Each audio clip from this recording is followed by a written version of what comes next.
start off with the obvious. Karachi is a huge city. It's a mega big city. And it is a city with the biggest population in all of Pakistan. Karachi, as of 2016, has approximately 24 million people living in the city, making it the second most populous city next to Shanghai. Now, to be honest, this 24 million is pretty much speculation because they haven't done a census since 1997.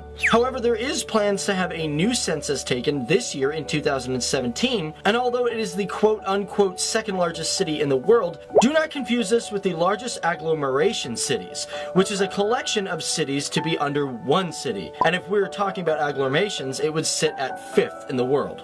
Now, the size of Karachi is big. It's got a big landmass. Currently, Karachi sits at 3,537 kilometers square, making it about 4.5 times bigger than New York City, which is good because New York City is one crowded city for a small area. But when we think of countries, institutions, and even cities, we wonder where do they get their names from? It is thought that Karachi was founded in 1729, and at that time it was named Kalachi, which is named after a female fisherman named Mai Kalachi, who is one of the people that helped build the community around the area. Now, in 2014, it was estimated that Karachi collects alone over 1/3 of the entire tax of Pakistan. And that is from one city alone. Isn't that insane? This makes Karachi being worth an estimated $113 billion as of 2014. And since then, it's probably gone up because real estate has gone up. Now, within this city, it is made up of 6 different districts. Now, originally there were only 5 districts, being called Karachi South, East, West, Central, and Malair. But in 2013, they split up the East District and added in Korangi. In 1947, during the partition of Pakistan and India, Karachi already had 400,000 people already living in it,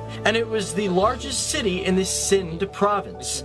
And at that time, it was named the capital of Pakistan until it was moved to Rawalpindi in 1958, which then in turn, in August of 1967, moved to Islamabad. Now, Karachi's also got 3 airports, one of which is international, and that is the Jinnah International Airport, which is the busiest airport in all of Pakistan, having over 6.2 million flyers a year. Now, one downside, which a lot of people have talked about, is the crime of Karachi.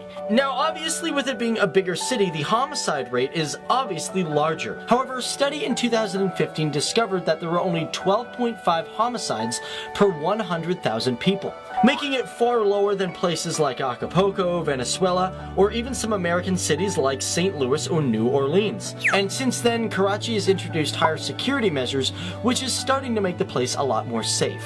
Karachi is also home to many protected sites that are on or considered on the list for the UNESCO Heritage Sites. And 6 of them on this list are considered national monuments, such as the beautiful Mazar-e Quad, which is the tomb and final resting place of Pakistan's founder, Muhammad Ali Jinnah. And let's not forget the Chikandi tomb, which is the burial ground for the Jokio tribe, which was built somewhere between the 15th and 18th century. But what makes Karachi interesting is it has 350 protected sites all around the city. Now, speaking of heritage sites, you will notice that in certain areas there are colonial era buildings, such as the Governor's House, the Lady Dufferin Hospital, and the reason for this is because when Britain was in rule, they only really invested in areas that was called the New City, versus building in an area they called the Old Town. But interesting enough, by the 1960s, Karachi was known as an economic model for most cities around the world. Cities like Seoul in North Korea modeled 5-year development plans around this city.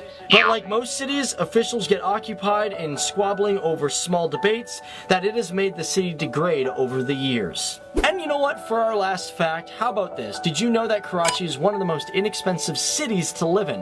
Which I think is pretty surprising for the amount of population it has. But just because it's inexpensive doesn't mean you're living life terribly, as Karachi has an amazing art scene and multiple music festivals, and of course some of Pakistan's greatest museums and universities. And like I said earlier, due to the fact of their improved security force, a lot of businesses, restaurants, and cafes are overflowing throughout the city. So there you have it, guys. My name name's Dave Walpole, and it's been awesome learning about new culture and a new place on the world. I didn't know a lot about Karachi, but it's fascinating to know. So thanks for joining me here on FTD Facts. Remember that we are a channel that love to get input from all of you. So if you have any suggestions for a future FTD Facts video, put it down there because we are going to look into it.